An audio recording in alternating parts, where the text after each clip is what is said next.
TMI Tuesday, and today is set aside as Global Hand Washing Day. And like I did say, we are having the presence of the Commissioner for Energy and Water Resources, Edo State, at my immediate left, Honorable Moses Agbuko. Many thanks for coming, Commissioner. Thanks for having me. All right, next to him is a public health consultant with the University of Benin Teaching Hospital, and also a lecturer in University of Benin, Dr. Andrew Obi. Thanks for coming, Andrew. Thank you very much. You're welcome. All right, well, we're looking at the relevance, the significance of the day as it pertains to global hand washing. And Commissioner, what's the relationship of your ministry, Energy and Water Resources, with the hand washing day? Thank you very much. Let me first and foremost make a clarification. I'm the Commissioner for Water Resources. Okay. Energy has been broken away from water resources, so today we now have Energy and Electricity Ministry. Oh, great. So I'm the Commissioner for Water Resources. Thank you. Now, to the issue, today, 15th October, is usually celebrated worldwide as Global Hand Washing Day. Okay. And of course, you agree with me that there is no proper hand washing without water. And that is where the Ministry of Water Resources actually comes in. Health, they say, is wet. And we know the importance of our hands in our daily activities. And of course, hand is one transmitting tool of microorganisms, which, if not properly taken care of, could lead to a lot of diseases. So it's a global celebration where we try to awaken the consciousness of our people to the effect and the need to have your hands properly washed on a daily basis. Not just to wash, but there's a method. Maybe if time permits us, there will be a practical demonstration on how our hands are supposed to be washed properly so that we not become an instrument of transmission of fecal Pathogens to our body. Okay. Okay, well, we have a public health consultant here. Now, Thank you let's very look much. at the dangers of not washing, of poor hand washing. Well, body. I think it's very important. Today is a very unique day, Okay. and to raise that awareness that the Commissioner had talked about. But the dangers are quite a lot. You know, if you don't wash your hands properly, you are exposed to pathogens, microorganisms that can result in several disease conditions. One that is most important is the issue of diarrhea diseases. Okay, and you know, in developing countries, diarrhea disease is a major killer of under 5 children and people who have different forms of chronic illnesses. Okay, record has shown that Nigeria contributes about 70,000 to the global 70,000 under 5 deaths attributed to diarrhea, and that is about 40% of the global prevalence annually. That gives you an idea of the dangers that are associated with poor hand washing.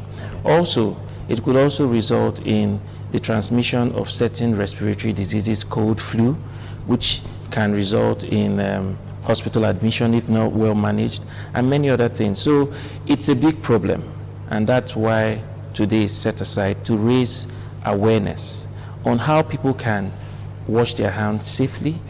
Like Commissioner said, you can't talk about hand washing without availability of water.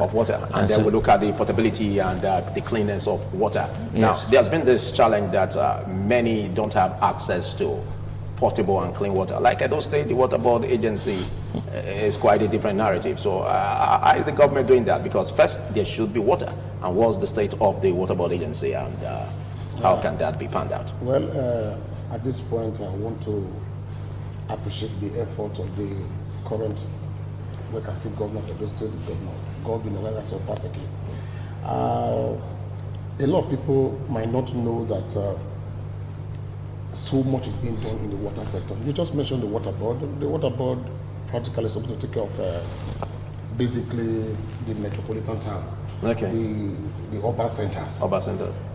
But the governor, in his wisdom, feels that for us to actually meet the need of the water needs of our people, those in the rural areas are the worst hit.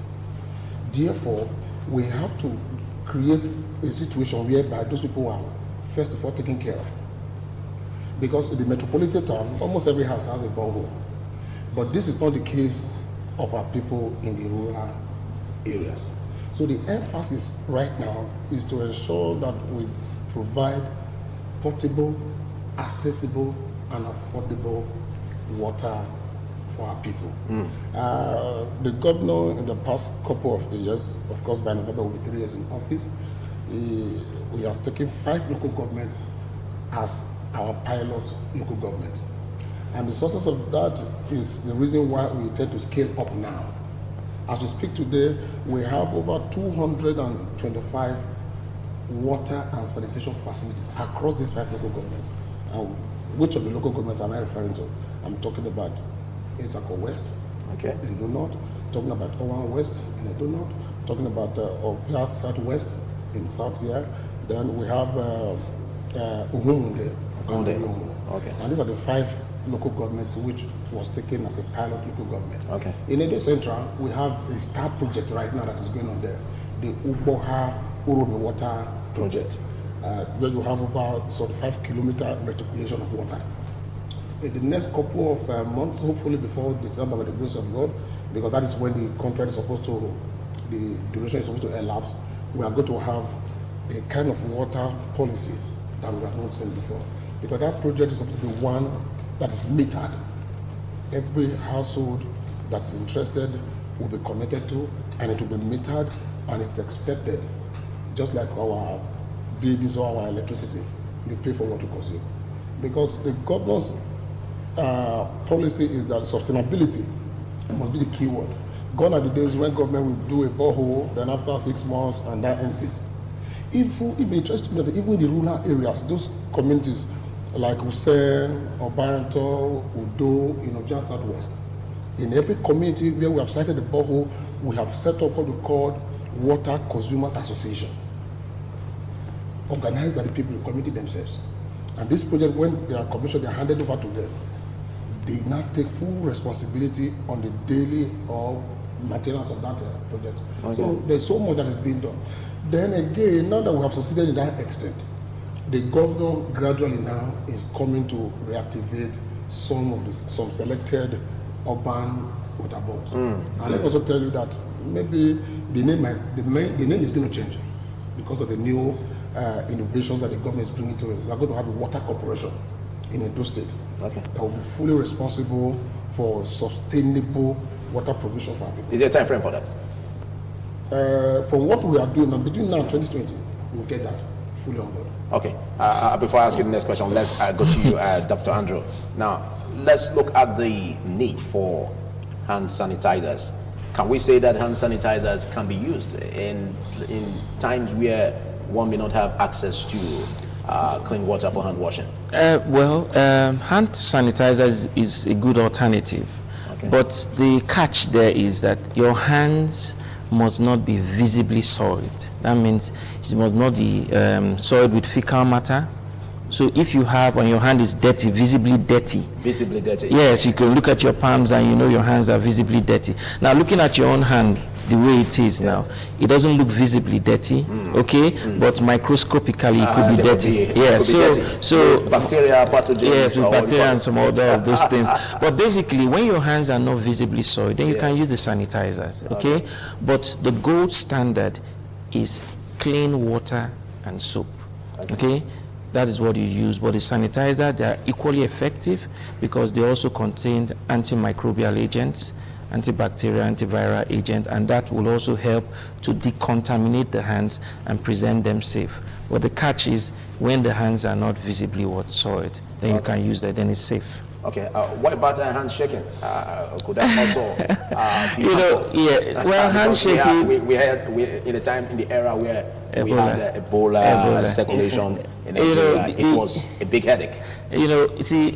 Most times the problem we have in this part of the country or the world is that we are very reactional to issue. Let's make hand washing part of our daily lives, our habit. Then whether you're having Ebola or Lassa fever or one contagious disease conditions that could be transmitted through hand washing, hand shaking, at least you know what to do. So what we are trying to do today, which is 15th of October, is to sensitize people. Hand washing should be part of our lifestyle. Okay. You know, and for instance, there are certain things that when you do them, you're expected to wash your hands, and we should be able to imbibe that culture. You come back from work, when you are leaving office or you're going home, wash your hands. As soon as you get home, wash your hands. If you are preparing a meal, in between or after meal preparation, wash your hands. You go but not just with water. no, with water and soap. Okay. That is the important thing. Are you specific about the soap? No, it must not be antiseptic, just toilet soap. But what we even the locally handmade soap, like what we call soda. Well, would you say you recommend that? I wouldn't recommend that. But the basic thing is this: is that speaking from the public health point of view, okay, what we advocate in terms of the kind of soap agent is the liquid soap. The liquid soap. Yes, and you know now there's a lot of skill acquisition projects, programs that are going on where people are empowered on making liquid soap and all that. That is what you need, you know, especially in an office environment, okay, where you have a lot of people coming, because if you have toilet soap, that could also be a means of contamination and recontamination. Okay. So what we advocate is that in an office space, even in the home or in schools, you know, let liquid soap be made available. And what that means is that there is reduced possibility of contaminating the content. The content of the soap is in an enclosed container. Of course, yes. So when you apply it, you know, the liquid comes out. So the risk of contamination, recontamination is highly limited. Compared to the tablet soap that you just leave on the wash and business. Everybody comes and touch. Someone has used the toilet, he goes and touches the soap to wash. So that becomes a niche for exposure to agents that would contaminate our hands. You just made a big sense out of that. Back to you, Commissioner. Now, we have the challenge in schools, public schools basically, where PPOs, students, go about their duties in schools without being checked in terms of hand washing regularly, and these basic facilities could be missing. What's the government doing in this direction, or is the government overwhelmed by that? When I talked about the government being able to have established about 225 facilities across these 5 local governments, some of them are in the public schools. Oh. Yes, some of them are in the public schools. And now, yes, we have not gotten to the point we intend to get to. Okay. But we have started the process. Even about a week or 2 ago, I had a meeting with all the council chairmen on the need to implement the WASH policy. WASH means water, sanitation, and hygiene. And most of these council chairmen, they build toilets in schools, but when there is no water, such facilities might not give you the desired output. So the government, for now, is doing something about that. But eventually, we will scale upwards. So that, and for this program today now, we are making students our main ambassadors to go out and let the parents know the importance of having effective hand wash. Okay. Yes, so the students are very important. We are doing something in that area, and I must tell you that we are scaling upwards. From where we are now, we'll be moving. The idea is to ensure that there is no public school that should not have a public or a sanitation facility with water. Okay. That the government is very much aware, and the government is doing all that is within its power to ensure that eventuality. But of course, you know, this has to do with money. The availability of funds. So as soon as we have funds, we need to scale up from one school to the other. Okay, what's your target audience for today's event? Well, this process began. I want to say at this junction that there's an NGO that is collaborating with the state government. Which we don't need to name, because if we do that, I could charge you for and they started the process on Friday. Okay. Going to various schools to sensitize them. Okay. And we have been able to, the ministry has acquired some sanitation materials, as it were, or facilities, which we take to this school do practical demonstration. Because hand washing is not the conventional way of just washing up and think you have washed your hands. There's also a process, there's also a way of doing it effectively. Okay. Because you can wash your hand, if it is not properly done, you can still leave some bacteria or pathogens on your hand, and eventually it will look as if you are not actually succeeding in doing anything. So for today now, as I speak to you now, some of my staff are in the various marketplaces, public places, trying to educate our people, trying to conscientize them to make this a habit, a daily lifestyle. You know, so but by 11:30 today, we intend to converge at the banquet hall, the government house. All right, we'll leave that. Yes. We'll leave that out. But we will be taking a break, after which we will be having the practical aspect of how better or how the effective way of doing the hand washing. And this, we have a public health specialist to attend to that. We'll take a short break. Don't you go away. TMI, every opinion counts. Staying with me on TMI Tuesday. This is the point where we bring about the practical demonstration of how to do an effective hand washing. And Dr. Androbi, over to you. Thank you very much. And basically, the first thing, you can see my hand. I have my ring and my wristwatch. So the first thing that you need to do is to take off your ring or any jewelry and take it off, and you are good to go. Okay? Great. That's first things first. And the next thing that you're going to do, the next step is to wet your palms. Okay? You're going to wet your palms from a running water source. That's what we advocate. So washing your hand in a bowl is not ideal. It's not ideal. You know, so, and that's why we have a stand here and a bucket that has a tap. Okay? And we also have a collection point so we don't wet the environment. So we're going to really do that. So basically, I've wet my hands. Yes. And ideally, we are supposed to have a dispenser. Okay, So a dispenser. A dispenser, but Which, we for don't now, have here. So I will just make do with what we have. I'm just going to apply the soap agent, okay? But that still keeps the liquid in it Yes, well yes, so protected. you're not contaminated. Then going to next step is to lather. Okay. You know, to By rubbing ensure the palm. by rubbing your palms to ensure that it's ladders or foams, okay? Okay. And so there are basic things that you need to The do. corners The corner of behind fingers. your hands, okay? You're going to do this, okay? Let it just lather through. Okay. Like Bring I'm it up to the doing- wrist. Yes. So after you have done that, there are so many steps. See, if we are doing it in the hospital setting, Yeah. it's a different ballgame. We appreciate it more. Yes, you appreciate it, but there are more steps to it. But for our target audience, we just look at the 5 basic steps. The first thing is to wet your palms. The next thing is to apply liquid soap and enable it what? Lather. So you're going to scrub. So that's the 3rd step. So I'm just assuming that we're scrubbing effectively now. Okay? You can see what I'm doing, the back of your palms. Okay? You're going to do that, then in between. So that's just sufficient doing that. Then the next thing that you're going to do is that you're going to open. Ideally, you are supposed to have what we call an elbow controlled tap. What does that mean?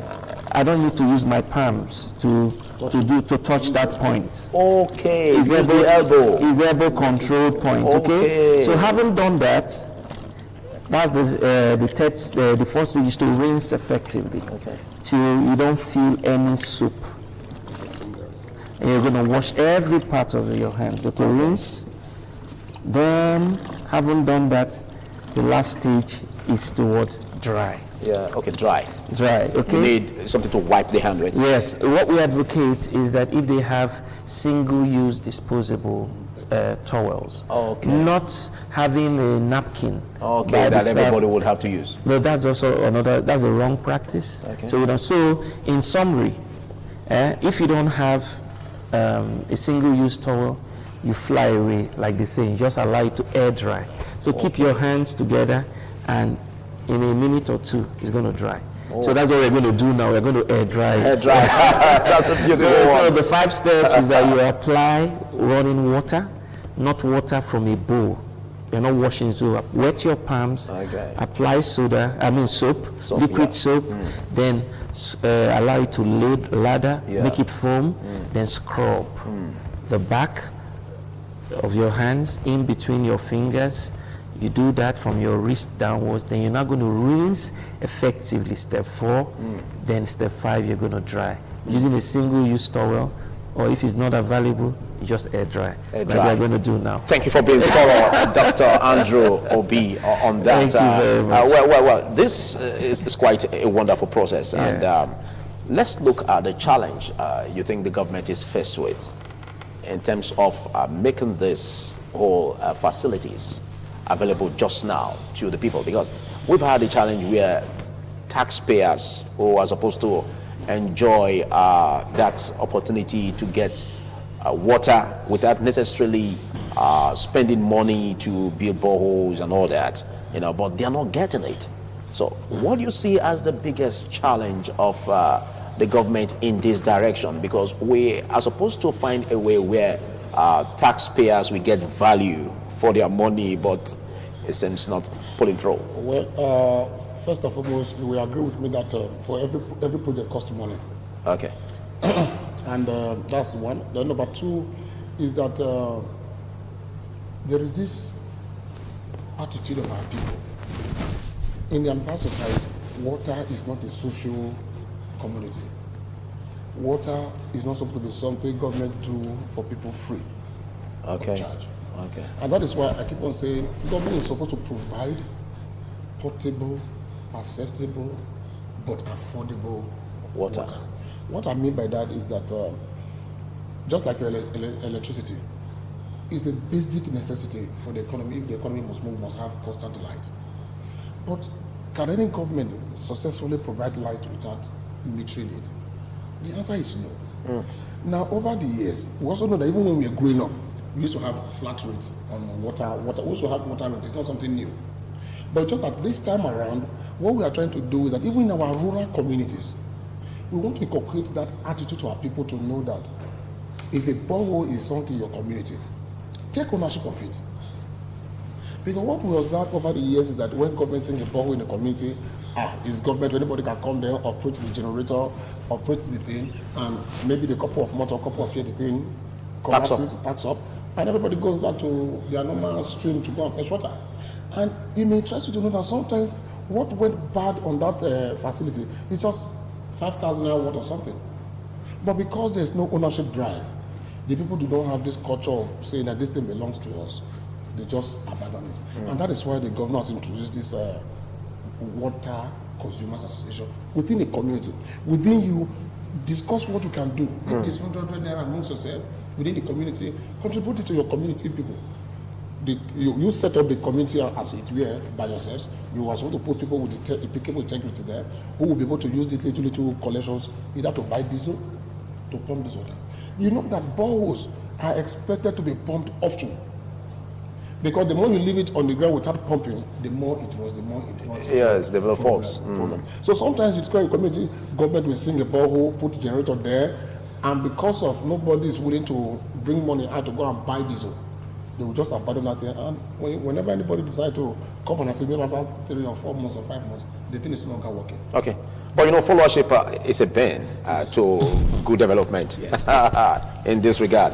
Now, how do you enforce these rules? If peradventure some are not paying, will there be a legislation for punishment? No. At the local level, we allow the people to organize themselves to do that. I'm not sure, and instructively, we have good results coming out from this arrangement, from these communities. It's been tested and tried. Yes, good, fantastic. Like Ibina Fenesako West now, the people are paying, I think, 200 naira or so among themselves.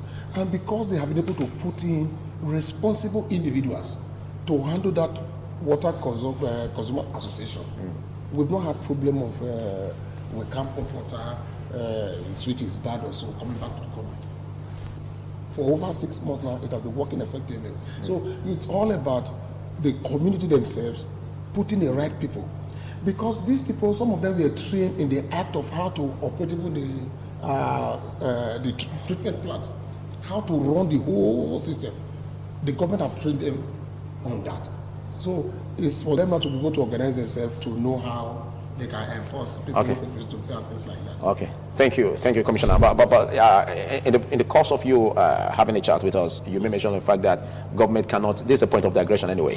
Government cannot operate without no, without metering in the electricity, like operating the electricity distribution supply to the people without metering. Yes. But that seems to be a different narrative in Nigeria because mostly people are being supplied electricity without being metered. No. Is that not a challenge? No, they've been metered, but what kind of metering? Estimated billing. Estimated billing. Uh-huh. That is why all of us, including me, Okay. we are against estimated. Give me a meter Yes. and let me pay for what I'm consuming. Okay, And so- what we are doing now. So we're not going to see that. It's not going to be. It's going to be digital, Okay. It's prepared. Okay. It's prepared. All right. Now, as we wrap up, let's look at this, Dr. Andrew. Okay. How clean should water be? And usually the one that we have at our various homes, the borehole, Okay. is it clean enough?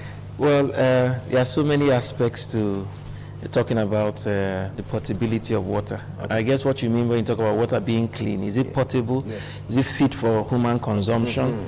There are a lot of parameters to look at, okay? And, every borehole, every water source, if not well managed, is a potential source of infection or contamination.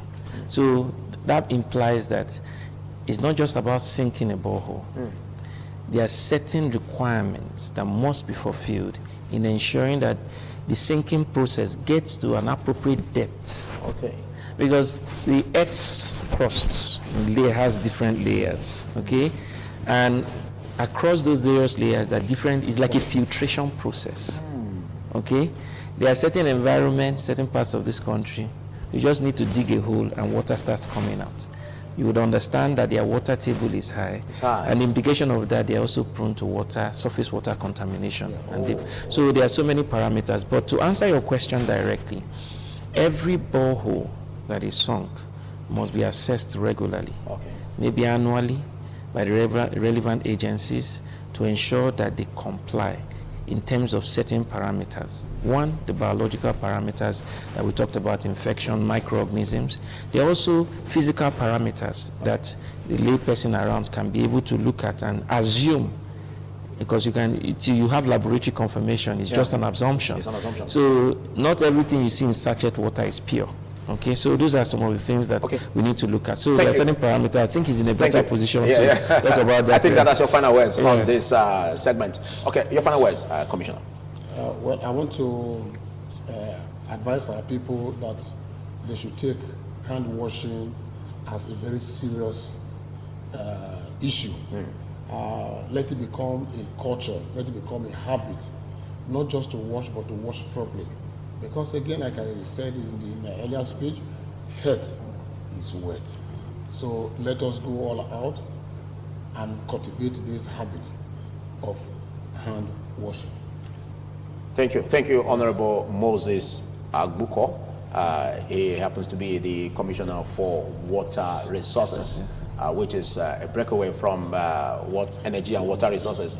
That's quite a point of information on that. And thank you very much, Andrew Obi. Thank you very much. Who is a public health consultant, University of Benin Teaching Hospital, and a lecturer. Senior lecturer. Yes. University of Benin. Thank you for pulling through, and we hope you have a beautiful day ahead of you. Thank you. Well, this is what we call it a wrap on this segment of discussion, but we will be having another discussion on labor versus federal government.